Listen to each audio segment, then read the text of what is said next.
Pertolongan kita adalah di dalam nama Tuhan yang menjadikan langit dan bumi, yang kasih-Nya menyelamatkan dunia melalui Yesus Kristus, dan yang senantiasa memelihara kehidupan dunia melalui Roh Kudus.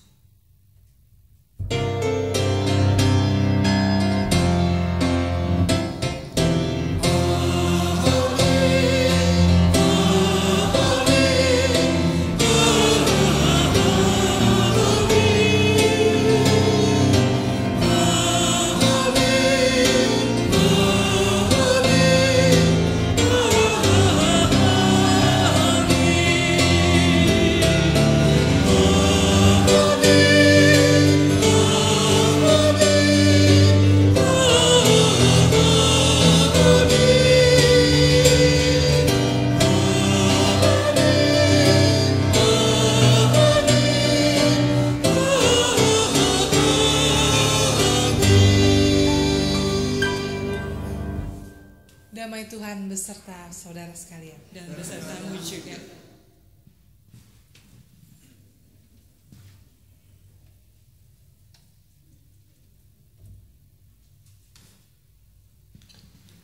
Umat Tuhan, dalam kebaktian pengajaran minggu hari ini, kita akan belajar dan merenungkan kembali tentang pokok iman Kristen, yaitu Trinitas.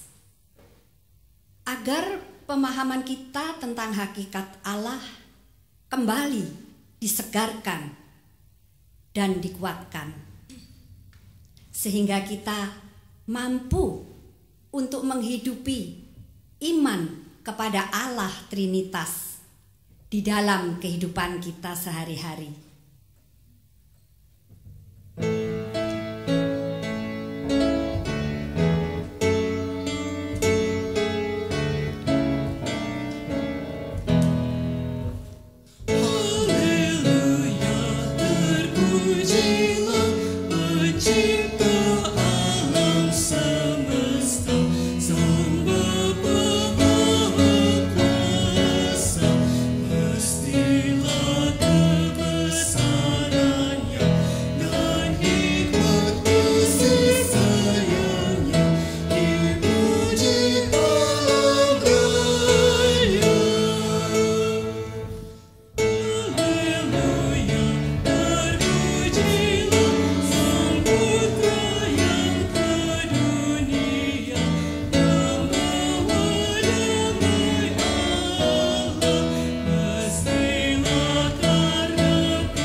Umat Tuhan, dengan penuh sesal dan kerendahan hati, marilah kita mengaku segala dosa dan pelanggaran kita di hadapan Allah.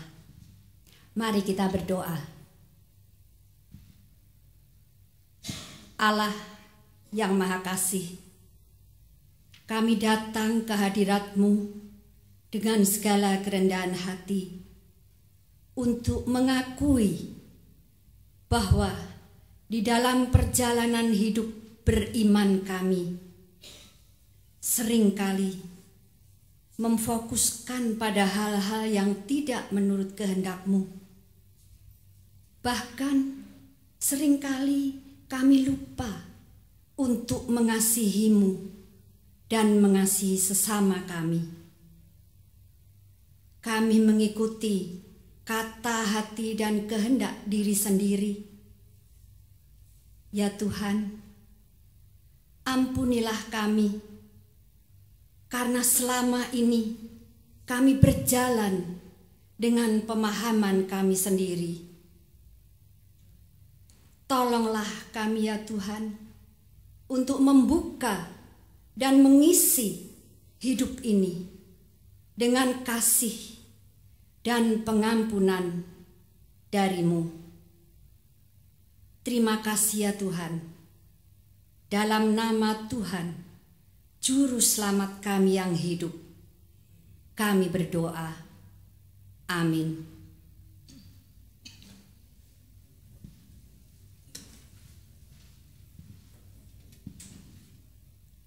Berita anugerah terambil dari Roma 5 ayat 8 sampai dengan 9 berkata, akan tetapi Allah menunjukkan kasih-Nya kepada kita oleh karena Kristus telah mati untuk kita ketika kita masih berdosa. Lebih-lebih karena kita sekarang telah dibenarkan oleh darah-Nya, kita pasti akan diselamatkan dari murka Allah. Demikianlah berita anugerah dari Tuhan. Syukur kepada Allah.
Pujian The Heart.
Mari Bapak Ibu Saudara-saudara kita satu di dalam doa. Ya Allah Bapa kami, Engkau berfirman dan menjadikan seluruh ciptaan Dan dengan firman yang sama berkuasanya engkau menjadi manusia yang mati di kayu salib untuk keselamatan dosa kami dari dosa dan maut. Dan dalam kehadiran Roh-Mu yang kudus dalam hidup kami, engkau membimbing kami untuk terus percaya, untuk mengerti dan berpegang pada firman-Mu, untuk hidup menjaga kekudusan dan memuliakan nama-Mu. Pada saat ini kami mohon agar kiranya firman-Mu yang sama berkuasanya di awal dan terus sampai akhir, boleh juga kami mengerti, kami pahami, kami terima, dan boleh menjadi pegangan hidup kami. Dan biarlah Allah Roh Kudus yang memberikan kami hikmat untuk mengerti, yang membimbing kami dalam kesetiaan untuk menjadi pelaku firman, agar hidup kami sebagai anak-anak Tuhan menjadi kesaksian yang hidup. Doa ini kami panjatkan dalam nama Tuhan kami, Yesus Kristus. Amin. Pembacaan Alkitab dari Injil Lukas pasal 3 ayat 21 sampai 22.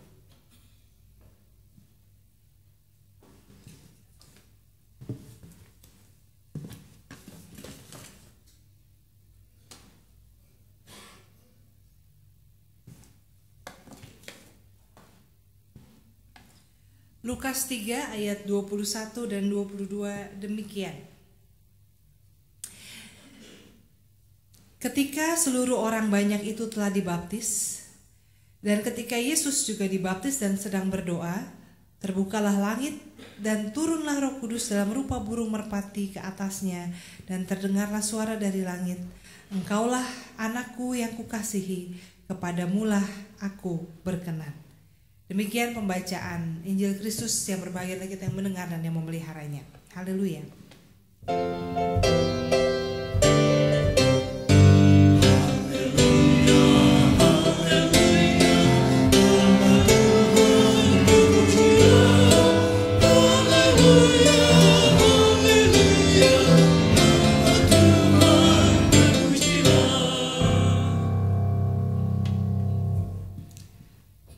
Selamat pagi Bapak Ibu Saudara-saudara sekalian.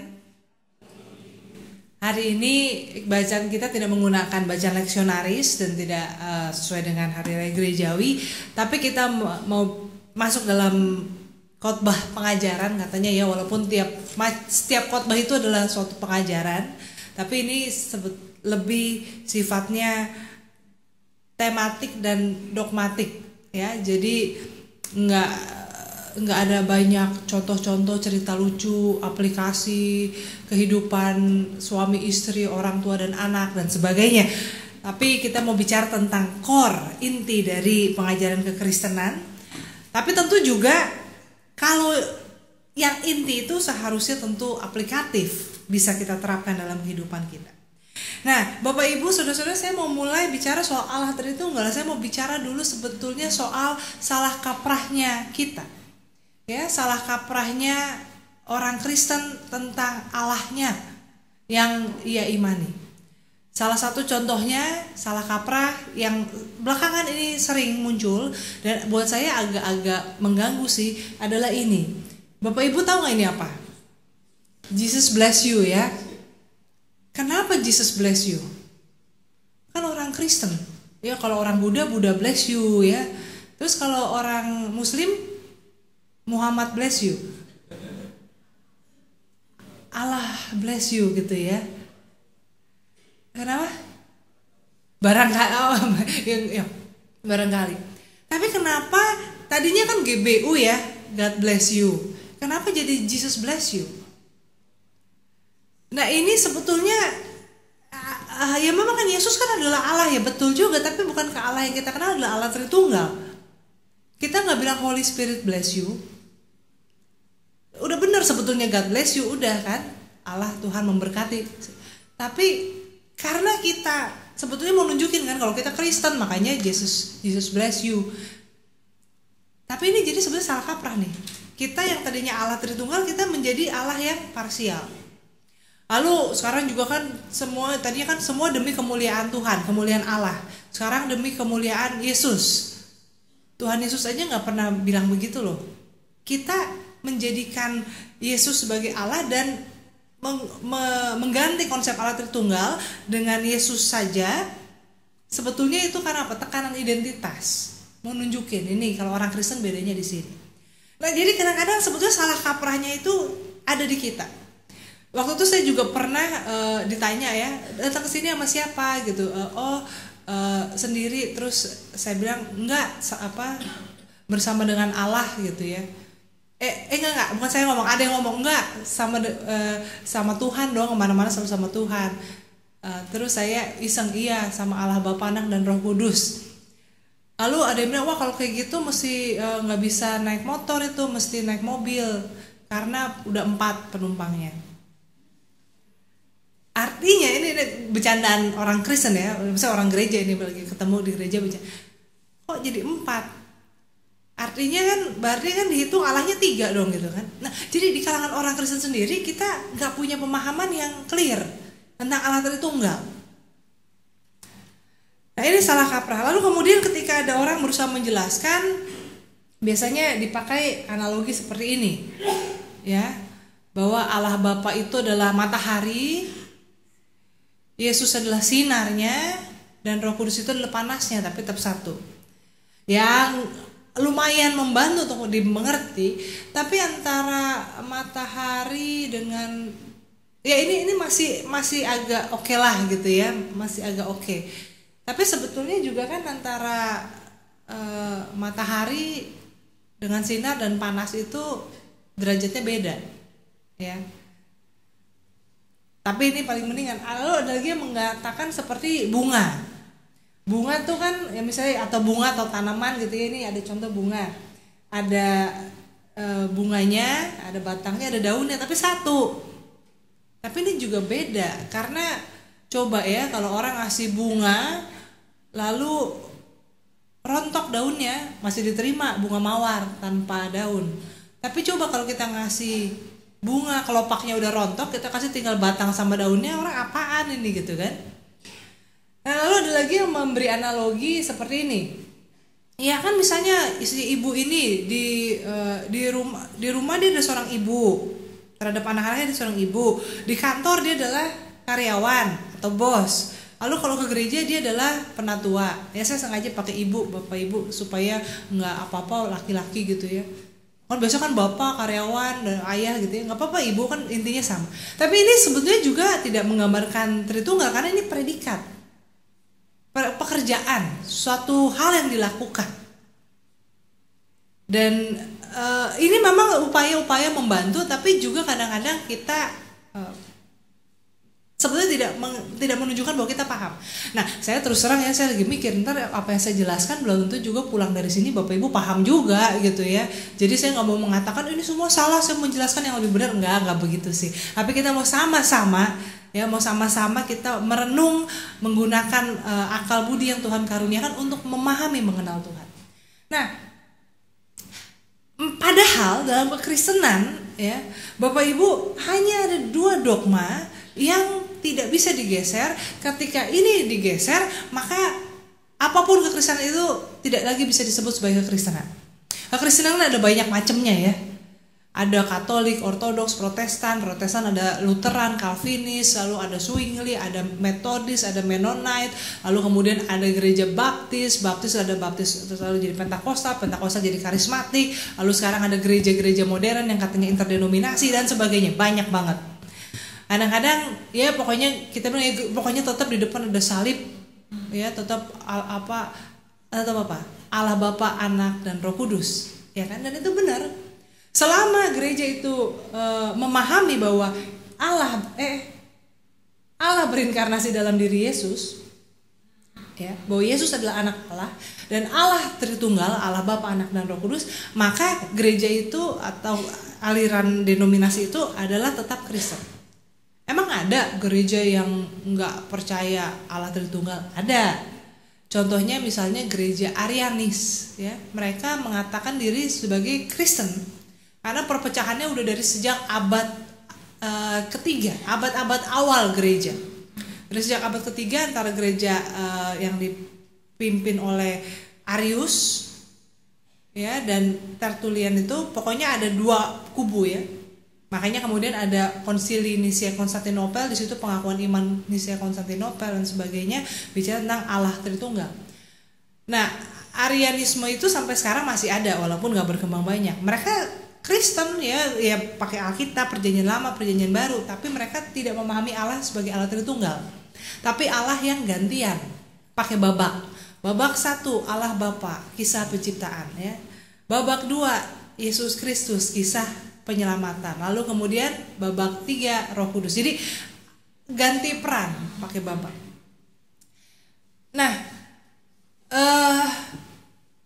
dua hal ini, dua dogma ini ya, yang lainnya jadi doktrin ya. Kayak misalnya doktrin itu, misalnya contohnya bedanya dogma sama doktrin. Dogma itu yang tiang ini ya, yang menjadi definisi kekristenan. Doktrin itu misalnya Alkitab, ineransi Alkitab. Alkitab, ada gereja yang mengatakan Alkitab sampai titik komanya nggak bisa salah, nggak boleh salah, itu dipegang ya. Ada yang mengatakan kami percaya bahwa Alkitab tidak bersalah pada pesannya. Tapi kalau ada salah catat atau salah kutip tahun dan kutip angka, ya nggak apa-apa karena ada faktor manusia. Ini doktrin. Tapi gereja bisa pecah gara-gara ini gitu ya. Doktrin juga misalnya tentang jabatan gerejawi ya. Ini misalnya contoh kan gereja Katolik, gereja Reformasi itu kan masalah doktrin tentang gereja, eklesiologi dan sebagainya dan sebagainya. Nah, tetapi dogma yang paling mendasar ini yang mendefinisikan kekristenan. Nah, masalahnya itu lagi ya, ini yang paling dasar dan ini yang seringkali kita nggak paham. Dan ketika ini kita kurang paham, ini mewarnai tadi ucapan Jesus bless you, ucapan doa kita. Coba di sini kalau berdoa kepada siapa? Pada Allah Bapa. Ya. Tapi kalau ngajar anak sekolah minggu doanya kepada siapa? Tuhan Yesus, saya mau makan gitu ya. Nah ini kan jadi bingung. Ini sebagai jadi ini nggak salah, nggak dosa, celaka selama ini dosanya nggak sampai dong ya kalau enggak gitu ya. Tapi ini hanya menunjukkan bahwa kita itu bingung. Makanya kemudian ketika kita mendapat tantangan ya, ini internal ya, tantangan tadi kita kurang paham. Ketika kita dapat tantangan eksternal, kita jadi nggak mampu berdialog. Bapak Ibu, sebetulnya kalau kita bicara soal doktrin dogma Tritunggal ya, tentang Trinitas, kita bicara dalam dialog dengan eksternal, dengan tantangan eksternal. Kenapa? Kalau seluruh dunia adalah orang Kristen, seluruh dunia Kristen, kita nggak akan pusing. Kita take for granted ya udah Allah, Bapa, Anak dan Roh Kudus, selesai. Tapi karena ada orang-orang yang beragama lain, yang tidak beragama atau yang membanding orang Kristen yang kemudian belajar tentang agama lain lalu jadi bingung, ini yang bikin kita tantangan internal itu menjadi penting. Ya. Kayak misalnya orang-orang Kristen Ortodoks di daerah Yunani, Romania, Syria, Syria juga banyak orang Syrian Orthodox Church gitu ya. Tapi bukan Syria, maksud saya Romania, Yunani, Rusia, pokoknya itu yang mayoritas Ortodoks, mereka nggak pusing. Misteri Allah yang kan penekanan gereja Ortodoks itu pada misteri Allah ya.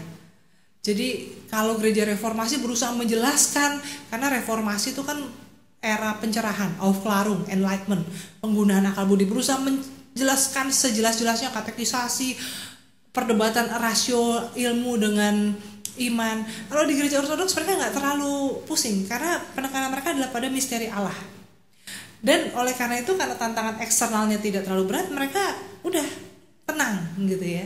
Nah yang menjadi sulit adalah gitu, ketika tantangan eksternal, entah itu ilmu pengetahuan, sekularisme, ateisme, Islam, terutama kalau di Indonesia, ini yang membuat kita jadi tidak bisa menjawab. Dan ketika kita tidak bisa menjawab, lalu kalah pengetahuan, nggak sedikit juga orang-orang Kristen yang kemudian malah jadi kehilangan iman atau jadi pindah agama. Ya, karena iya juga ya, bingung ya, betul juga ya. Oh iya deh, kalau gitu salah nih. Nah, oleh karena itu sangat penting Bapak Ibu untuk kita memahami, sebagai orang Kristen kita memahami. Walaupun gini, nanti kalau masuk surga kayaknya sih nggak dites ya. Coba jelaskan apa maksudnya Allah Tritunggal, kayaknya sih enggak. Saya nggak tahu juga karena saya belum masuk surga. Tapi tentu bukan itu yang menentukan keselamatan kita. Tapi ini lebih tugas dan tanggung jawab kita untuk memelihara iman kita, dan sebetulnya juga kesempatan untuk bersaksi. Kalau kita meyakini apa yang kita pahami itu benar dan adalah suatu kebenaran yang utama, maka ketika ada orang bertanya nggak usah jadi takut, itu kesempatan untuk bersaksi. Kalau kita nggak paham, memang jadinya kita bisa marah karena orang apa sih mencela-cela agama saya, atau kita jadi bimbang, jadi galau. Nah, contoh tantangan eksternal ya, ini ketika orang meragukan, mempertanyakan, menuduh bahwa tadi konsep Trinitas itu buatan gereja di abad ketiga. Tadi ya, Arius dengan Tertullian yang ribut itu, sejak ribut-ribut itu baru muncul kata Trinitas. Betul, kata Trinitas itu munculnya pada abad ketiga. Tapi bukan dimunculkan dari udara kosong. Ya, ibaratnya kayak misalnya penyakit. Ini contohnya kok penyakit ya, Trinitas. Tapi maksudnya kayak penyakit. Kan orang suka bilang, zaman sekarang penyakitnya macam-macam ya. Mungkin zaman dulu juga banyak penyakitnya, cuma nggak tahu namanya apa, gitu kan. Tapi ketika diteliti, lalu dikasih nama. Demikian juga soal kata Trinitas itu sendiri baru muncul abad ketiga, bukan karena baru dibikin, tapi karena dalam perdebatan ya perlu dikasih nama supaya jelas. Sama Arian itu kan kemudian dikatakan mereka sebagai Arianisme, utilitarian, modalis dan sebagainya, dikasih nama juga. Lalu ada juga yang mengatakan ini Yesus sendiri nggak pernah mengatakan bahwa dia Allah. Itu tuh Paulus yang nggak pernah ketemu Yesus secara langsung, yang dalam perjalanan ke Damsyik lalu mendapat pengalaman religius lalu jadi mungkin error gitu ya. Paulus nggak kenal Yesus, nggak pernah ketemu langsung, lalu jadi error. Ya mungkin agak mirip-mirip lah dengan sekarang ini kan ada pengajar agama yang dari agama lain pindah lalu kemudian jadi menggebu-gebu ya. Ya ini tuduhan-tuduhan seperti itu. Lalu ada juga yang mengatakan nggak ada dasarnya di Alkitab. Nah, kita nggak usah kesal juga sih kalau ada orang menantang begini, karena ini membantu kita untuk mengenali. Karena itu tadi saya bilang, kalau seluruh dunia isinya orang Kristen, kita mungkin nggak akan pusing, nggak perlu belajar. We take for granted karena toh semua orang Kristen. Nah, ini dalam Yohanes 1 ayat 14, firman itu telah menjadi manusia dan diam di antara kita, dan kita telah melihat kemuliaannya, yaitu kemuliaan yang diberikan kepadanya sebagai anak tunggal Bapa, penuh kasih karunia dan kebenaran. Injil Yohanes mengawali kan pada mulanya adalah firman, firman itu bersama-sama dengan Allah, dan firman itu adalah Allah, segala sesuatu dijadikan, tidak ada yang tanpa melalui firman. Dan firman itu menjadi manusia. Ini yang nanti kita akan kembali lagi ke sini ya. Kalau dibilang nggak ada di Alkitab, siapa bilang? Ada di Alkitab. Bahwa dikatakan bahwa Yesus mengaku sebagai anak Allah itu nggak ada. Ada kok. Injil Yohanes ini pernyataan-pernyataan Yesus ya. Tidak seorang pun yang pernah melihat Allah, tetapi anak tunggal Allah yang ada di pangkuan Bapa, dialah yang menyatakannya. Oleh sebab itu ya Bapa, permuliakanlah aku padamu sendiri dengan kemuliaan yang kumiliki di hadiratmu sebelum dunia ada. Ada juga yang mengatakan adopsianisme ya. Yesus itu manusia, tapi karena dia begitu baik, tanpa cacat, tanpa celah, maka Allah mengadopsi dia menjadi anak Allah. Ini kayak cerita kayak misalnya dewa dewi ya.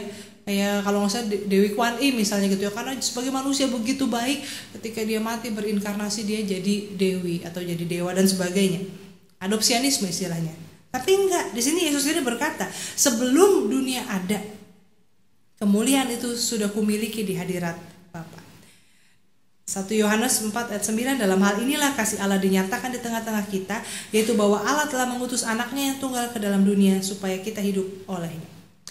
Nah kemudian mungkin ada yang bilang ya itu kan perjanjian baru kan yang ngomong ya Yesus sendiri, yang nulis juga murid-muridnya Yesus gitu ya. Oleh karena itu saya mau mengajak kita untuk melihat Kejadian. Kejadian itu kan kitabnya orang Yahudi juga, orang Kristen juga, dan juga tidak dibantah oleh orang Islam. Nah, di sini coba dikatakan pada mulanya Allah menciptakan langit dan bumi. Bumi belum berbentuk dan kosong, gelap gulita menutupi samudra raya. Roh Allah melayang-layang di atas permukaan air. Berfirmanlah Allah, jadilah terang, lalu terang itu jadi. Bapak Ibu ketika baca di sini, Allahnya ada berapa? Hah? Satu kan? Satu ya? Satu apa ada tiga? Satu. Allah di sini kalau kita baca nih dengan kacamata awam atau kacamata kita sebagai orang Kristen, di sini Allahnya satu ya. Ini Kejadian. Jadi ini yang pertama-tama, kitab yang pertama. Nah, Perjanjian Baru sebetulnya tidak menyangkali apa yang disampaikan di Perjanjian Lama, tapi menggenapi dan menjadikan clear, menjadikan jelas. Pada mulanya Allah menciptakan langit dan bumi. Roh Allah melayang-layang di atas permukaan air. Allah adalah roh. Ya, jadi Allah itu bukannya bentuknya kayak kita begitu ya. Maksudnya kita kan suka mempersonifikasi Allah ya. Lalu Allah itu harus laki-laki, rambutnya putih ya, jenggotan. Itu kan bayangan kita Allah Bapa soalnya. Tapi lalu kemudian ya itu karena Allah laki-laki, maka ini laki-laki yang harus lebih utama ya. Yang jadi hamba Tuhan itu harus laki-laki, perempuan bantu-bantu aja gitu ya. Ini sebetulnya personifikasi manusia. Allah adalah roh. Dan roh Allah melayang-layang di atas permukaan air, dan berfirmanlah Allah, maka segala sesuatu dijadikan. Ini tadi dalam Injil Yohanes, pada mulanya adalah firman. Firman itu bersama-sama dengan Allah. Firman itu adalah Allah. Melalui firman segala sesuatu dijadikan. Tidak ada yang dijadikan tanpa Dia. Dan firman itu menjadi daging. Kitab Kejadian ini rekonstruksi dalam Injil Yohanes sama-sama pada mulanya ya. Pada mulanya Allah menciptakan, pada mulanya adalah firman. Mau mengatakan bahwa Yesus, Allah Bapa, Allah Roh Kudus sejak awal itu selalu bersama-sama. Tapi bukan tiga. Jadi seperti ini, seperti Kejadian 1 ini. Kita lihat ya, Allah Sang Pencipta dalam rohnya berfirman. Itu loh, Allah Tritunggal tuh begitu ya. Jadi sebetulnya Kejadian 1 ayat 1 ini udah bicara tentang Allah Tritunggal, udah jelas.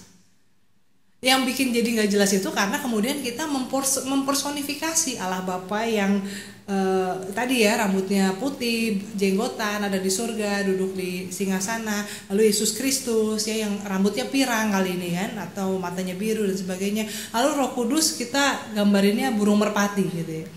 Karena personifikasi ini kemudian kita jadi kita sendiri yang tidak bisa bergerak. Padahal dari kitab Kejadian sudah dari awal Allah yang ditampilkan adalah Allah yang kemudian kita kenal sebagai Allah Tritunggal. Nah, kitab Kejadian adalah kisah penciptaan yang menjadi titik kesamaan kita pertama-tama dengan umat Yahudi dan juga dengan umat Islam, yaitu pada posisi kreasionis, bahwa dunia alam semesta diciptakan dan Allah adalah sumber yang utama. Nah, Bapak Ibu, Allah pencipta, roh Allah melayang-layang, berfirmanlah Allah ini, di kata kunci ini tolong diingat baik-baik ya. Dalam konfesi GKI juga hal ini dijelaskan di pembukaan. Dalam persekutuan kasih yang akrab serta anugerah penciptaan, pemeliharaan, penyelamatan, dan pembaruan oleh Allah Bapa, Anak, dan Roh Kudus, kami dan seterusnya. Penciptaan, pemeliharaan, penyelamatan, pembaruan oleh Allah Bapa, Anak, dan Roh Kudus. Dulu suka ada juga yang memisahkan ya. Iya, Allah Bapa itu yang tugasnya mencipta, memelihara. Yesus Kristus yang tugasnya menyelamatkan. Roh Kudus yang membarui, menguduskan. Tapi di sini sebetulnya kita juga melihat bahwa ketika Allah mencipta, bukan saja Allah Bapa mencipta lalu Roh Kudus sama Yesus tuh atau anak ya, firman lagi duduk-duduk minum teh gitu, enggak gitu ya. Ketika pada saat penciptaan, pemeliharaan, di situ Allah Tritunggal. pada karya keselamatan Kristus di kayu salib, di situ juga Allah ada. Ya, walau bukan berarti Yesus sendirian, walaupun Yesus berseru Eloi Eloi lama sabachthani, tetapi Allah tidak meninggalkan dia. Dan juga ketika Roh Kudus turun, bukan karena sebelumnya nggak ada Roh Kudus, tetapi Roh Kudus dicurahkan dengan limpahnya.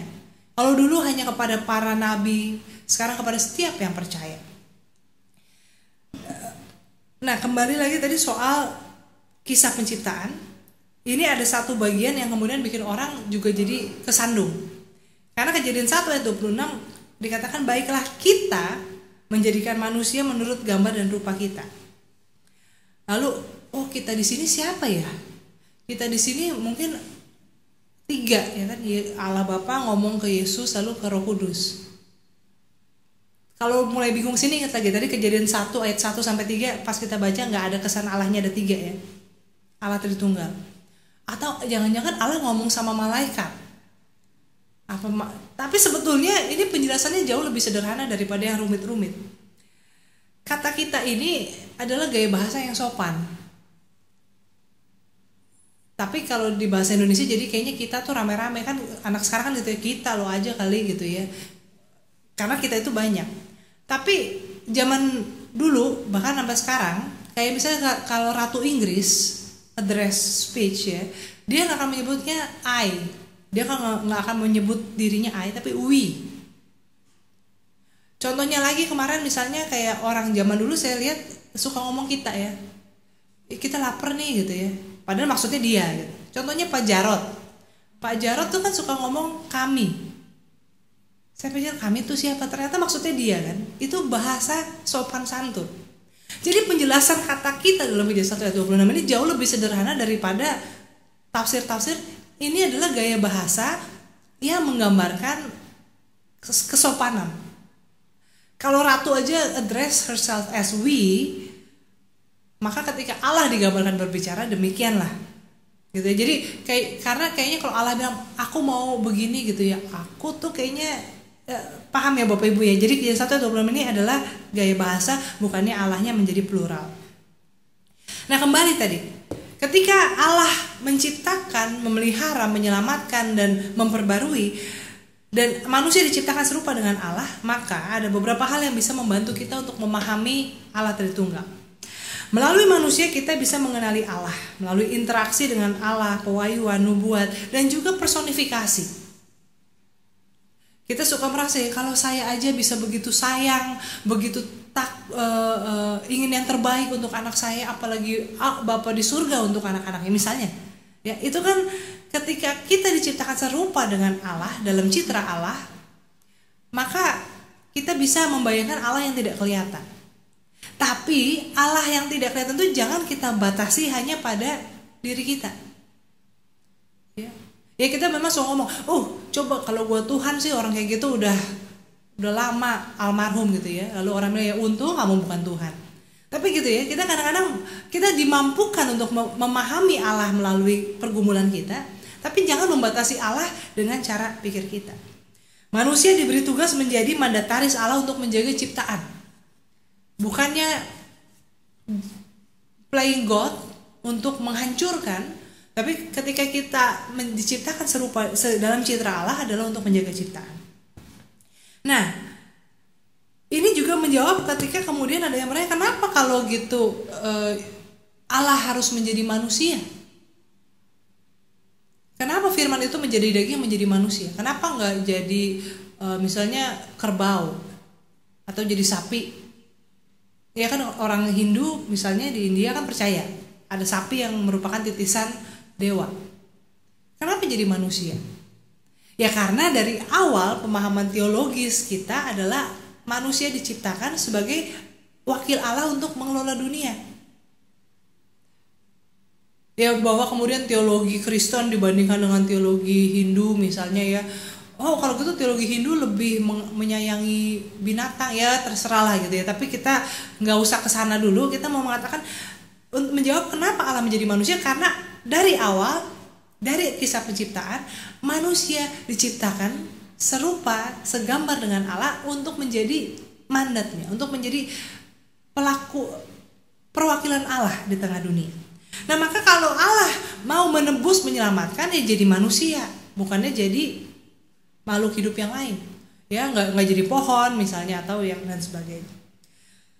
Nah, melalui itu juga ketika manusia diciptakan serupa dengan Allah, kita bisa mengenali Allah Tritunggal melalui manusia. Nah, di sini saya mau memberi suatu perumpamaan Bapak Ibu. Ibaratnya ini pesan utama dari khotbah ini ya. Kalau ada yang pulang diingat, moga-moga ini yang diingat. Bagaimana kita memahami Allah yang adalah roh dan berfirman, dan firman itu menjadi daging, dan yaitu adalah Yesus Kristus, dan dia juga adalah Allah. Manusia itu tadi ya, karena kita diciptakan serupa dengan Allah dan kita nggak melihat Allah, mengenali Allah, kita berkaca pada diri kita sendiri, walaupun tentu kita nggak sama dengan Allah. Ya, misalnya kita bisa sakit hati, kita bisa punya kepahitan, kita bisa benci. Allah itu tentu lebih besar cinta kasihnya daripada kita, nggak bisa dibandingkan, tapi kita bisa mengira-ngira.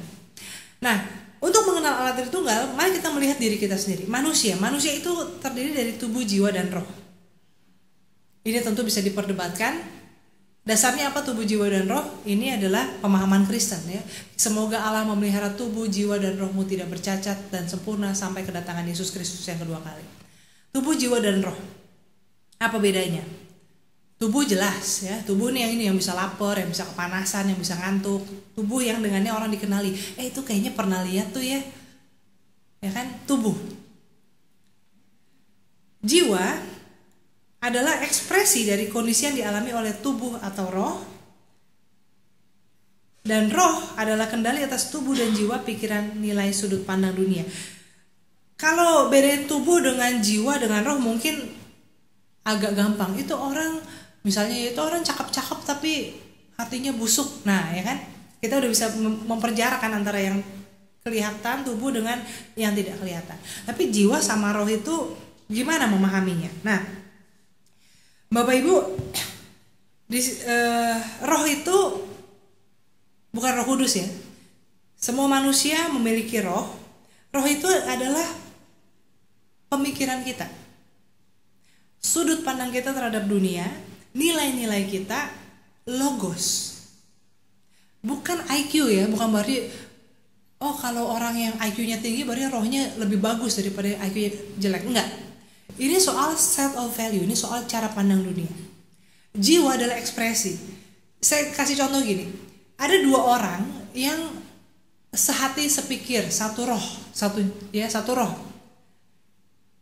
Mereka ini punya nilai yang sama. Misalnya nggak setuju terhadap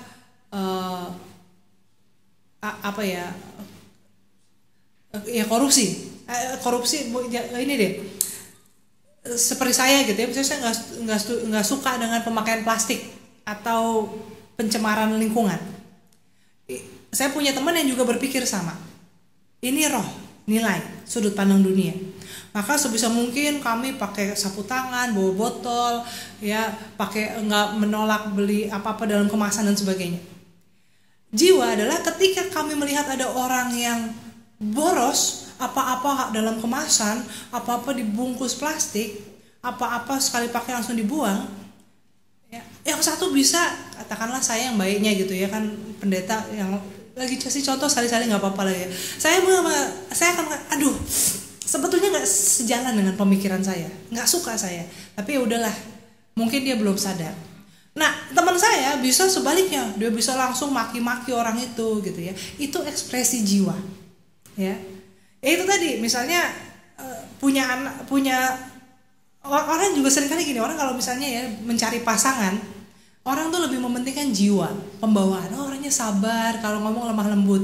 Padahal yang lebih penting adalah mengenali rohnya, nilainya. Ya kalau sabar lemah lembut tapi mata duitan, ya kan? Atau ya gitu kan, lebih baik orang yang rohnya, cara berpikirnya sejalan dengan kita daripada yang pembawaannya aja. Ya kalau lebih bagus lagi kalau semuanya klop gitu ya, secara fisik cocok ya, ya cocok dalam arti sepadan lah gitu kan. Itu ideal. Tapi kadang-kadang orang gitu ya sibuk pada jiwa. Padahal jiwa itu hanya ekspresi, pembawaan. Nah, kembali soal Allah Tritunggal, mengenai Allah Tritunggal melalui manusia, Bapak Ibu, pertanyaannya tadi, dengan apakah manusia sungguh-sungguh dikenali? Tadi saya udah kasih contoh ya, orang seringkali lebih mementingkan pada itu ya pembawaannya, sabar, tenang. Padahal kalau rohnya tidak sejalan dengan kita atau jahat, itu lebih bahaya. Ya, orangnya sopan santun, kalau ngomong halus, tapi rasis. Tadi juga matre, segala cara dihalalkan tapi ngomongnya halus gitu. Ini kan contohnya lah, itu kita tahu lah contoh yang mana itu ya. Tapi itu kan kita lebih sering orang yang tutur katanya santun dan sebagainya. Padahal orang lebih penting itu adalah pada rohnya. Bahkan juga lebih penting daripada fisiknya.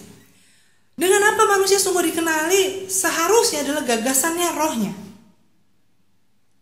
Sayangnya kita menjadi manusia-manusia yang seringkali dangkal hanya mementingkan penampilan. Itu saya kalau selebgram itu ya, orang-orang yang cantik ya, yang suka pasang foto di Instagram, menjadi terkenal, duitnya banyak. Padahal kalau pikir-pikir reputasinya apa nggak tahu juga, cara berpikirnya gimana nggak tahu, tapi fisiknya menarik gitu. Ini contoh. Padahal contohnya, coba lihat orang-orang besar di dunia yang sampai sekarang namanya masih terus disebut. Bung Karno. Apa yang orang ingat dari dia? Gagasannya kan. Gagasannya tentang kebangsaan, tentang persatuan.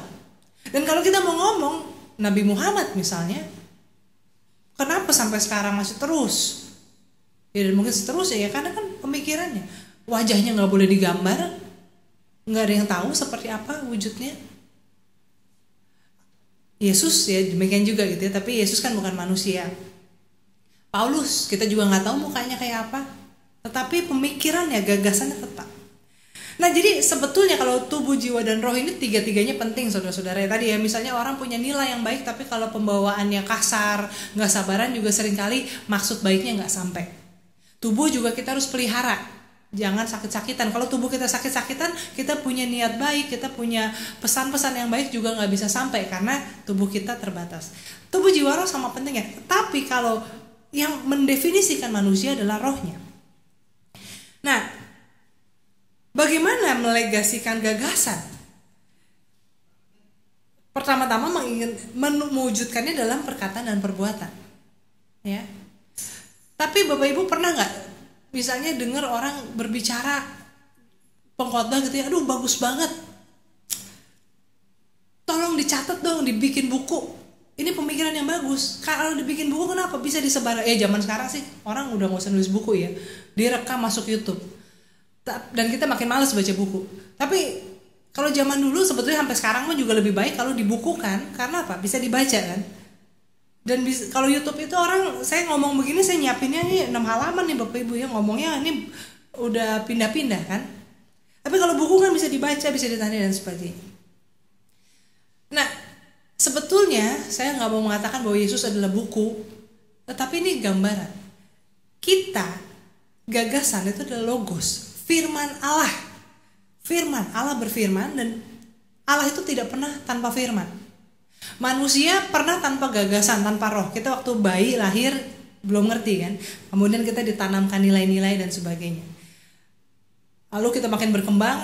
Lalu kalau misalnya saya lagi mau nulis disertasi misalnya ya, belum jadi disertasinya, tapi udah ada dalam pikiran saya sampai kesimpulan. Tapi ini kan gak sejak saya bayi. Nah, Allah itu kan bukan manusia yang dilahirkan dan akan mati. Allah itu ada sejak awal dan seterusnya. Nah, inkarnasi Yesus adalah bagaimana gagasan itu ibaratnya seperti orang punya gagasan dan itu dituliskan. Ketika saya menulis buku misalnya ya, adanya Alkitab, misalnya saya menulis buku, ini seluruh gagasan saya tumpahkan di sini. Bapak Ibu, ketika Bapak Ibu terima, baca lalu nggak setuju, saya turut ditolak nggak? Turut tertolak ya. Saya pernah waktu itu dikasih buku, lalu saya baca gitu, aduh ini sampah nih, saya nggak setuju.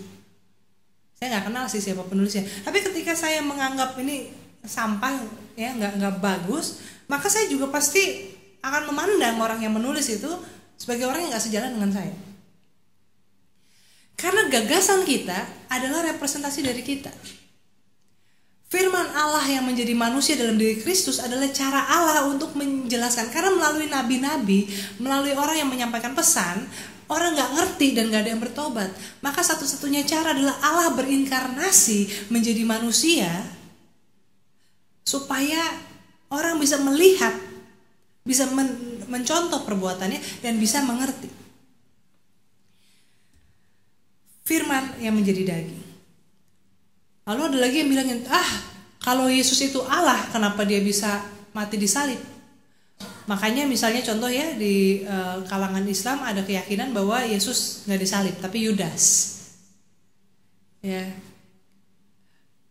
Orang Hindu juga di India, misalnya kan di India itu kan ada Mother Teresa, ada banyak charity seperti, banyak misionari seperti itu. Tapi kok orang India banyak yang nggak jadi Kristen? Karena mereka kan punya pemikiran soal karma ya. Jadi kalau orang baik gak akan mati disalib. Pertanyaannya gitu kan, kalau itu Allah kok bisa disalib? Allah kok bisa mati? Buku bisa dibakar gak? Bisa. Buku bisa disobek-sobek gak? Gagasannya mati gak? Enggak. Justru kadang-kadang ketika suatu buku sampai harus dibakar, harus disobek-sobek, justru seringkali itu menunjukkan bahwa gagasannya itu sangat kuat. Ya kan? Buku-buku yang dilarang zaman Orde Baru sekarang bisa ketemu lagi. Justru ketika sesuatu itu mau dibinasakan atau sudah dibinasakan, justru karena itu sangat kuat. Maka ketika Yesus mati di kayu salib, bukan karena Yesus bukan Allah, tetapi itu penolakan. Manusia, terang itu sudah ada di antara manusia, tapi mereka tidak mengenalinya dan mereka menolaknya. Yesus adalah anak Allah yang tidak diperanakan oleh manusia. Nah, sampai sini kurang lebih Bapak Ibu cukup paham nggak? Bagaimana kita menggambarkan kok Allah kenapa harus jadi manusia? Kenapa Allahnya ada 3? Enggak, Allahnya nggak ada 3. Allahnya satu dari sejak kejadian, sudah satu, berfirman menjadikan langit dan bumi. Tapi karena manusia nggak kunjung mengerti, firman itu dijadikan terinkarnasi menjadi daging supaya dimengerti. Sama seperti misalnya saya ngomong khotbah ini pada nggak ngerti-ngerti gitu ya. Ya udah deh saya nulis buku. Saya tulis buku sedetil-detilnya lalu saya bagiin supaya jadi ngerti, bisa dibaca-baca. Buku itu adalah seluruh buah karya saya, misalnya seperti itu. Nah, ini adalah Allah Tritunggal. Allahnya satu yang mewujud dalam Kristus. Dan Allah Roh Kudus itu juga gak baru hadir ketika Yesus naik ke surga lalu Allah Roh Kudus turun. Dia selalu ada bersama-sama dengan umat manusia. Nah lalu contoh lainnya ya, Allah Tritunggal dalam doa. Demikian juga Roh membantu kita dalam kelemahan kita, sebab kita tidak tahu bagaimana sebenarnya harus berdoa. Tetapi Roh sendiri berdoa untuk kita kepada Allah dengan keluhan-keluhan yang tidak terucapkan. Tadi kan saya bilang gitu ya, kalau berdoa bukannya nggak boleh ke Tuhan Yesus, tapi Yesus sendiri juga berkata apa? Yesus kan mengajarkan doa Bapa kami. Lalu kita kalau berdoa gimana? Kami berdoa dalam nama Tuhan Yesus Kristus yang telah mengajar kami berdoa, gitu kan? Nah kalau tadi doanya kepada Tuhan Yesus, lalu sekarang dalam nama Tuhan Yesus, itu gimana gitu kan? Jadi ketika kita berdoa kepada Allah dengan kuasa Roh Kudus yang menolong kita untuk berkata-kata atau berdoa untuk kita ketika kita tidak sanggup berkata-kata, menyempurnakan doa kita, dan dalam nama Yesus yang telah menjadi perantara kita kepada Allah. Dan Allah Tritunggal dalam persekutuan kasih ya, kalau pengucapan berkat kan 2 Korintus 13:13, kiranya kasih karunia Tuhan kita Yesus Kristus, kasih Allah Bapa dan persekutuan Roh Kudus menyertai saudara. Lihat ya, berkat itu Allah Tritunggal, bukan Tuhan Yesus memberkati. Kasih karunia adalah grace, karis, bicara soal anugerah, bicara soal berkat yang tidak diminta, bukan karena kelayakan kita. Kasih Allah adalah love agape yang unconditional, dan juga persekutuan Roh Kudus yang juga bersifat fellowship, koinonia, yang bersifat memulihkan, rekonsiliasi, dan juga ada kemurahan, berbagi.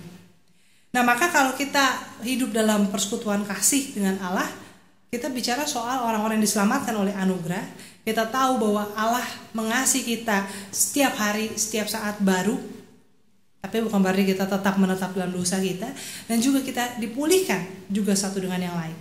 Nah, aplikasinya bagi kita Bapak Ibu, ketika kita melihat bagaimana dalam teks-teks Alkitab Allah Tritunggal disampaikan dan bagaimana kita memahaminya, maka yang pertama, kasih Allah dan iman kepadanya hadir dalam keragaman yang mempersatukan, bukan keseragaman yang memecah belah. Orang juga kemudian suka mengatakan kesaksian Alkitab itu beda-beda loh. Ya beda-beda memang. Justru kalau kesaksiannya sama semua, patut dicurigai. Jangan-jangan udah disetting palsu. Tapi kalau berbeda-beda tetapi menunjuk pada hal yang sama dan saling melengkapi, maka justru itu mempersatukan. Tadi saya juga udah bilangnya gereja itu macam-macam. Caranya beribadah, suasananya, pengajarannya. Tapi selama dogmanya bicara tentang Allah Tritunggal dalam Kristus sebagai anak Allah, maka kita satu. Nggak apa-apa beda-beda, tapi kita dipersatukan. Maka ketika kita bicara tentang percaya kepada Allah Tritunggal, kita bicara tentang berpartisipasi dalam cinta kasih Allah. Dan ketika kita bicara juga dalam cinta kasih Allah, kita berpartisipasi dalam persekutuan umat Allah dan dalam pemeliharaan seluruh ciptaan. Nah, Allah, kenapa saya ngomong sampai soal pemeliharaan ciptaan dan sebagainya? Karena Allah yang awal adalah Allah yang menciptakan segala sesuatu. Dan kita mengenali Allah karena kita diciptakan sesuai dengan citranya, yaitu untuk memelihara ciptaan. Jadi kalau kita beriman kepada Allah Tritunggal, juga kita hadirkan dalam penciptaan. Kalau orang Kristen cuma mikirnya keselamatan dari dosa masuk surga, dia tidak percaya pada Allah Tritunggal. Karena Allah Tritunggal adalah Allah yang mulai dari Alfa sampai Omega. Bukan cuma bicara soal karya keselamatan dalam sejarah, babak sejarah manusia. Oleh karena itu, beriman kepada Allah Tritunggal adalah beriman yang menyeluruh. Dan justru sebetulnya kita ini punya banyak kesamaan dengan umat beragama lain. Bukannya justru saling, terutama misalnya dengan saudara-saudara kita umat muslim yang mengatakan kan katanya kafir nih karena menyekutukan Tuhan gitu ya. Enggak. Kita percaya pada Allah yang satu. Tapi yang kita kenal dalam Bapa, Anak, dan Roh Kudus. Nah, Bapak Ibu, sampai sini penjelasan dari saya. Silakan kalau ada yang mau bertanya.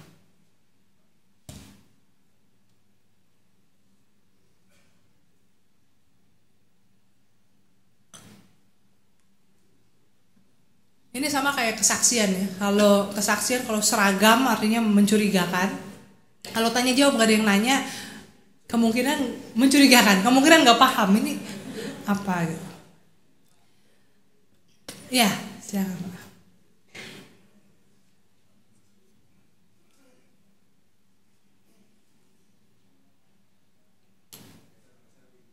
Tanya bagaimana cara menjelaskan pemahaman Allah Tritunggal ini ke anak sekolah minggu dan anak-anak kita di rumah dengan mudah dimengerti. Terima kasih. Terima kasih. Saya langsung jawab aja ya satu-satu gitu. Itu pertanyaan yang bagus Pak. Terima kasih. Sebetulnya sesuatu yang paling sulit itu kan menyederhanakan sesuatu yang sulit. Terutama makanya mengajar anak-anak itu lebih sulit daripada mengajar orang dewasa. Tapi ini nggak berarti orang jadi takut jadi guru sekolah minggu ya. Itu tugas yang sangat mulia loh. Guru sekolah minggu itu lebih mulia daripada pendeta karena nggak ada cutinya. Kalau ya bisa juga sih cuti ya, tapi seumur hidup nggak ada emeritusnya ya. Nah, sesuatu kalau kita sudah pahami dengan sangat baik, kita akan bisa menyampaikannya dengan sederhana. Yang susah itu adalah kalau kita sendiri juga masih meraba-raba. Itu satu poin pertama. Jadi kita sebagai orang dewasa, kita harus memiliki pemahaman yang semakin mendalam tentang Allah, bukan dalam arti ilmu pengetahuan yang harus runut rasional, bukan, tapi pengenalan yang sudah sangat membekas di hati ya, sehingga itu udah kita akan menemukan sendiri caranya. Nah, yang kedua yang lebih teknis jawabannya adalah kita bisa mengenalkan kepada anak-anak itu dari segi sapaan. Tadi misalnya contoh ya, kalau berdoa itu jangan Tuhan Yesus, berdoa aja kepada Allah Bapa dalam nama Tuhan Yesus, dan mungkin sekali-sekali diselipkan dalam misalnya kalau mau baca Alkitab ya, berdoa sebelum baca Alkitab, Allah Roh Kudus tolong kami untuk mengerti. Nah, dengan rumusan-rumusan seperti ini udah akan terbentuk. Yang susah itu kalau kita nanti mau ngajarin Allah Tritunggal, sementara dari kecil mereka udah diajarinnya begitu doang gitu ya. Jadi kan ada gap. Mungkin seperti itu sih Pak jawabannya. Sharing sedikit, kemarin saya di GKI Surya Utama Pak Bambang Nursena, dia kasih ceramah di kami. Dia sendiri kan dari tradisi ortodoks ya. Dia katakan kalau di gereja ortodoks sekolah minggunya itu anak-anak itu sudah diperkenalkan dengan konsili. Jadi mereka bukan cuma cerita Sakeus, Yunus, mereka cerita Arius dan Tertullianus itu mereka juga diceritakan. Jadi sejarah gereja tuh juga jadi bagian dari kurikulum sekolah minggu, sehingga mereka kenal gitu. Seperti itu.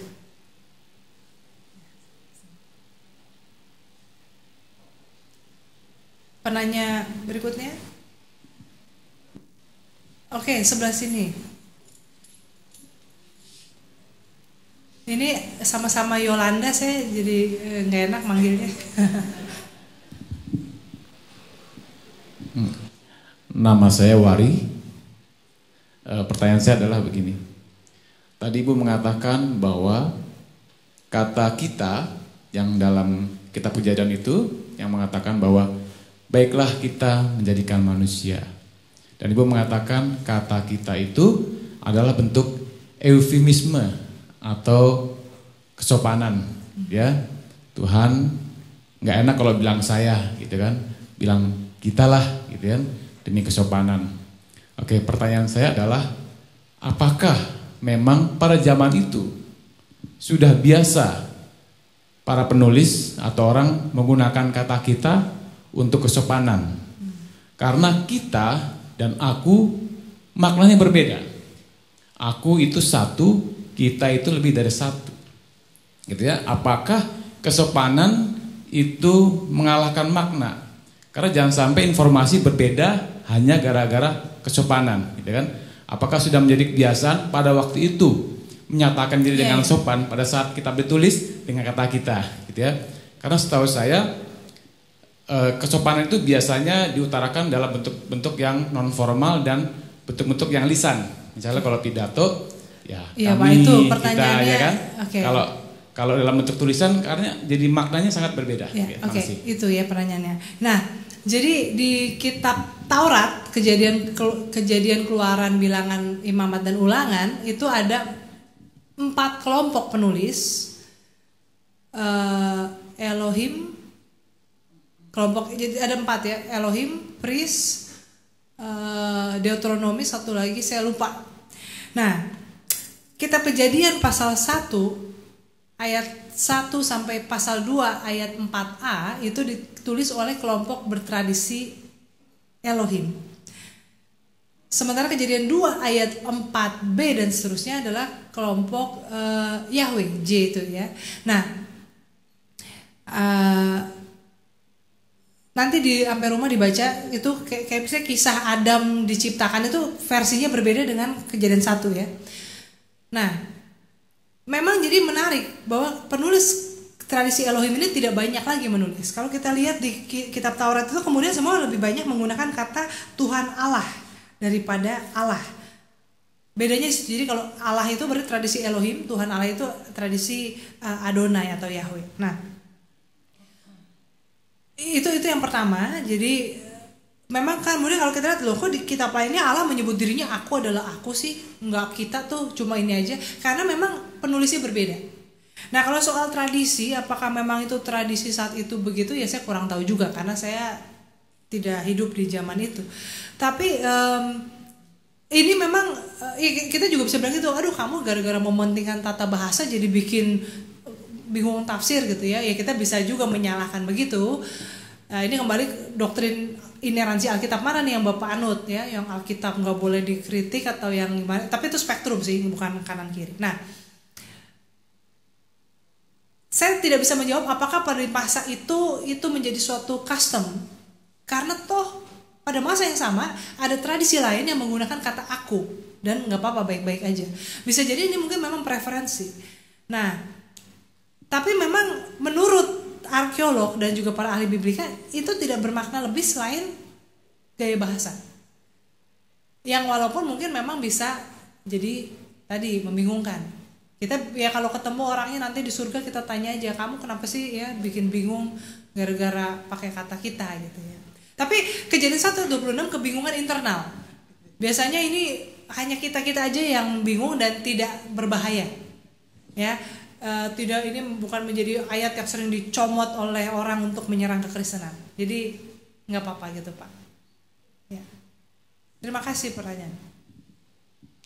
Berikutnya Bapak Ibu, saya dijatahin 4 penanya katanya. Jadi 2 lagi.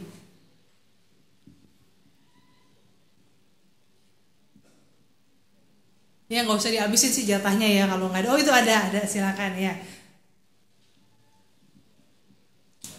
Kalau nggak ada jangan diada-adain ya katanya, ya betul. Ya, nama saya Evert. Saya mau nanya, sesuai yang dibacaan kita kan Lukas 3 ayat 22. Dan turunlah Roh Kudus dalam rupa burung merpati ke atasnya, dan terdengarlah suara dari langit. Engkaulah anakku yang kukasihi, kepadamu lah aku berkenan. Dan ada di beberapa bacaan juga saya baca ada anakku bla bla bla bla gitu. Nah terus pertanyaan saya, kok kayak ada image komunikasi gitu antara 2 orang atau lebih? Mohon pencerahannya. Ya terima kasih. Ya ini justru mau menunjukkan bahwa ini menentang Arianisme ya, yang mengatakan tadi ya babak. Jadi babak 1 ketika Allah menjadi manusia maka nggak ada lagi Allah di surga, karena semuanya ada dalam Kristus. Nah ini mungkin kalau saya bisa kasih ibarat gitu, misalnya saya menulis buku, bisa nggak saya baca lagi buku saya, atau saya mengatakan wah benar memang saya pernah loh ya, saya baca skripsi saya waktu S1, kok saya pintar banget ya dulu bisa nulis gini gitu ya. Bukan karena memuji diri, mungkin waktu itu dengan pertolongan Roh Kudus bisa nulis begitu. Tapi poinnya adalah karena justru Allah itu bukan berarti 2, tetapi Allah yang berwujud memang hadir bersama-sama dengan Allah Bapa dan juga Allah Roh Kudus bersama-sama. Dan sama, Yesus kan juga berdoa kepada siapa? Kok Allah berdoa kepada dirinya sendiri gitu kan? Ya sama seperti tadi saya bilang, kalau seorang penulis bisa kan baca bukunya sendiri. Penulis bisa juga sudah baca dia bisa mengkritik ya atau memuji. Dalam hal ini ya kan ini kan kepadamu lah aku berkenan ya. Kayak misalnya tadi saya bisa, waduh pintar juga ya saya bisa nulis begini gitu ya. Itu ini sebuah contoh gitu. Nah, jadi sekali lagi memang pada masa sejarah keselamatan ketika Allah berinkarnasi pada Yesus itu yang membuat bingung. Makanya tadi saya mulai bukan juga dengan kitab Kejadian, tapi dengan ayat-ayat dalam Alkitab yang menggambarkan kehadiran Yesus sebagai anak Allah. Terus terang memang ini yang bikin bingung juga kan, makanya kan ada yang mengatakan bidannya mana kalau Allah beranak gitu ya. Nah ini juga orang yang gagal memahami antara kayak kita gini deh, kita ini kan anak-anak Tuhan. Apakah Allah memperanakan kita? Enggak. Atau sama seperti itu kan, inilah tubuhku dan inilah darahku, lalu orang Kristen dituduh makan kanibal gitu ya, makan manusia. Nah itu orang-orang eksternal memang kadang-kadang menjadi gagal paham dengan bahasa-bahasa kita. Nah jadi pada sejarah keselamatan ketika Kristus Allah berinkarnasi dalam Kristus, ini memang suatu momen yang membedakan di mana Allah Tritunggal itu berwujud tapi tidak berarti terpisah ya. Jadi kan ada rumusannya tuh. Allah adalah satu tetapi tidak bercampur, tapi tidak terpisahkan, tidak terbagi-bagi. Nah, ini memang sesuatu yang itu tadi kalau orang ortodoks bilang itu misteri ilahi, misteri iman. Bisa dipahami nggak penjelasannya? Bisa bener apa ya udahlah bisa aja gitu. Iya, tapi ini bukan berarti kemudian tidak bisa dijelaskan, tapi itu sama seperti tadi, saya bisa ketika buku saya udah jadi, saya bisa baca lalu saya bisa memuji tulisan saya atau bisa mengkritisi gitu ya. Nah, seperti itu. Satu lagi penanya Bapak Ibu. Supaya habis ini bisa pulang makan bakmi itu lega gitu kan. Kan kalau habis dengar khotbah terus pusing gitu kan kayaknya jadi kurang puas ya. Nggak ada? Masa nggak ada sih?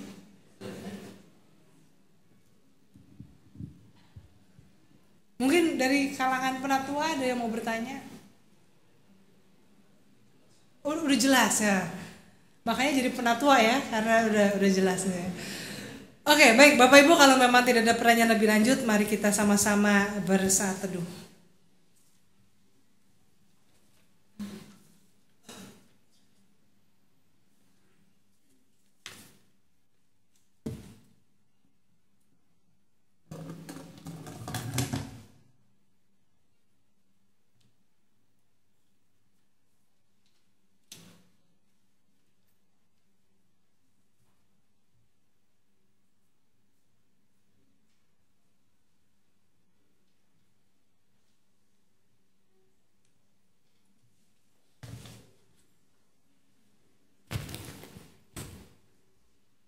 Bersama dengan gereja, Tuhan dan senantiasa disertainya, marilah kita mengikrarkan kembali iman percaya sesuai dengan pengakuan iman rasuli. Aku percaya kepada Allah, Bapa yang Maha Kuasa, Khalik langit dan bumi, dan kepada Yesus Kristus, Anak yang tunggal Tuhan kita, yang dikandung daripada Roh Kudus, lahir dari anak darah Maria, yang menderita sengsara di bawah perintahan Pontius Pilatus, disalibkan, mati dan dikuburkan, turun ke dalam kerajaan maut, pada hari yang ketiga bangkit pula dari antara mati, dan naik surga, duduk sebelah kanan Allah, Bapa yang Maha Kuasa, dan dari sana ia akan datang untuk menghakimi yang hidup yang mati. Aku percaya kepada Roh Kudus, gereja yang kudus dan persekutuan orang kudus, pengampunan dosa, kebangkitan orang mati, dan hidup yang kekal. Amin.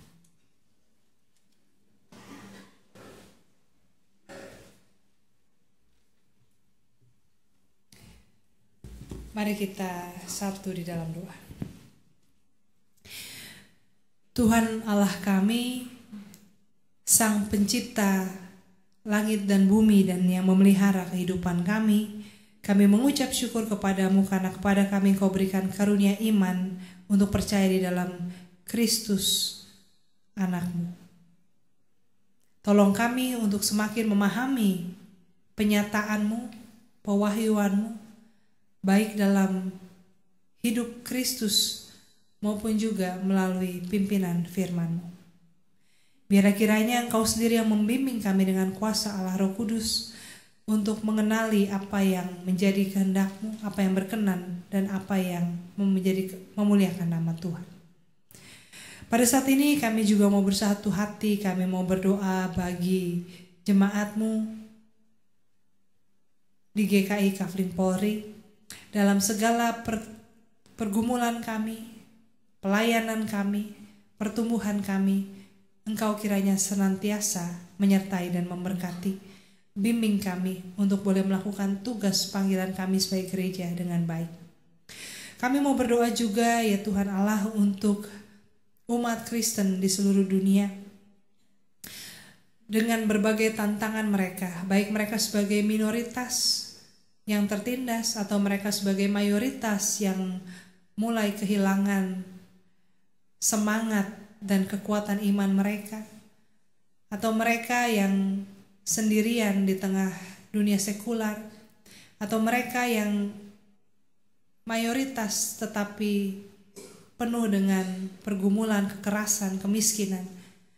Biarlah kiranya umat-Mu, anak-anak-Mu boleh terus setia dalam iman, dalam kasih, dalam pengharapan. Dan biarlah iman dan kasih dan pengharapan itu yang memampukan kami untuk menjawab, menghadapi setiap tantangan dengan hikmat, dengan kasih. Kami mau berdoa juga untuk hubungan kami dengan umat berbeda agama yang seringkali terutama di tengah bangsa kami menjadi sangat rapuh dan mudah sekali bergesekan menjadi permusuhan. Hapuskanlah jika ada kebencian dalam hati kami terhadap mereka yang berbeda. Mampukan kami melihat mereka sebagai saudara kami, sebagai sesama kami manusia. Dan biarlah kiranya walaupun kami berbeda, kami boleh masih tetap menunjukkan kesaksian iman kami dalam cinta kasih, dalam kelemah lembutan dan kerendahan hati. Kami mau berdoa juga ya Tuhan untuk bangsa kami Indonesia, untuk perpolitikan yang ada di tengah bangsa kami yang saat ini begitu mencekam dan mengadu domba kami satu dengan yang lain. Kami mau serahkan Tuhan masa depan bangsa kami ke dalam tangan Tuhan. Biarlah pencalonan presiden dan wakil presiden yang akan dilaksanakan tahun depan boleh berjalan dengan baik dan beri kami hikmat untuk menggunakan hak pilih kami seturut dengan rencana-Mu. Kami mau berdoa juga untuk Jakarta yang akan menyambut Asian Games. Tolong kami juga untuk bisa lebih bersabar dan bersahabat dengan tamu-tamu yang datang. Dan biarlah kami tetap bersuka cita dan bahkan turut mendukung persaudaraan yang dibangun di antar bangsa-bangsa se-Asia. Kami mau serahkan juga kehidupan kami, pergumulan kami, satu persatu, pribadi lepas pribadi yang ada di tempat ini. Engkau adalah Allah yang tahu, yang paling tahu, dan yang mengerti kami. Engkau yang mengenal segala kebutuhan kami, kekhawatiran kami, luka dan sakit kami. Kepadamu saja kami mau serahkan segala pergumulan kami, dan kami percaya apapun yang Kau sediakan, itu adalah yang terbaik.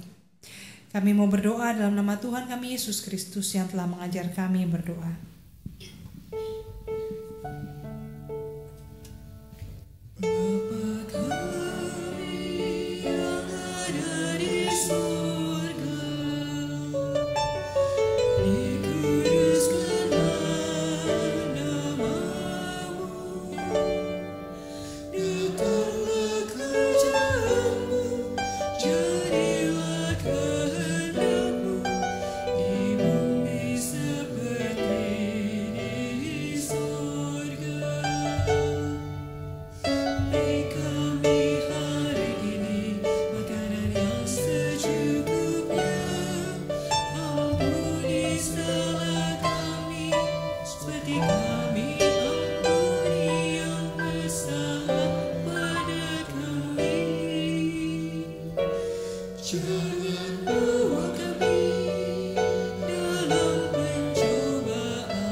Firman Tuhan dalam Filipi 4 ayat 6 berkata, "Janganlah hendaknya kamu khawatir tentang apapun juga, tetapi nyatakanlah dalam segala hal keinginanmu kepada Allah dalam doa dan permohonan dengan ucapan syukur. Mari kita nyatakan ucapan syukur kepada Tuhan melalui persembahan saat ini. Ingatlah, Tuhan menghendaki kita untuk senantiasa mengucap syukur melalui sikap, hati, dan hidup yang memuliakan Dia.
Tuhan, Allah Bapa kami yang selalu memberi hal yang baik buat kami.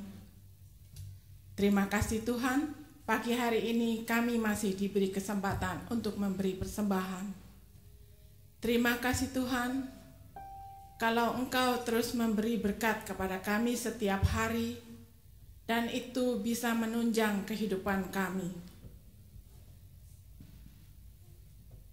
Kiranya Engkau akan memberkati persembahan kami pada hari ini, sehingga persembahan kami ini dirasakan menjadi berkat bagi orang yang membutuhkan, dan mereka bisa merasakan bahwa Engkau dekat dengan mereka. Terima kasih Tuhan, hanya di dalam nama Tuhan Yesus Kristus kami berdoa. Amin.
Saudara-saudara, pergilah dalam kasih Allah Tritunggal yang mencipta, menyelamatkan, serta memelihara kehidupan di dunia.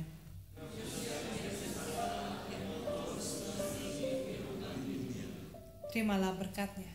Kasih karunia Tuhan kita Yesus Kristus, kasih Allah Bapa, dan persekutuan Roh Kudus menyertai saudara dari sekarang sampai selamanya. Haleluya, haleluya, haleluya.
hidupku.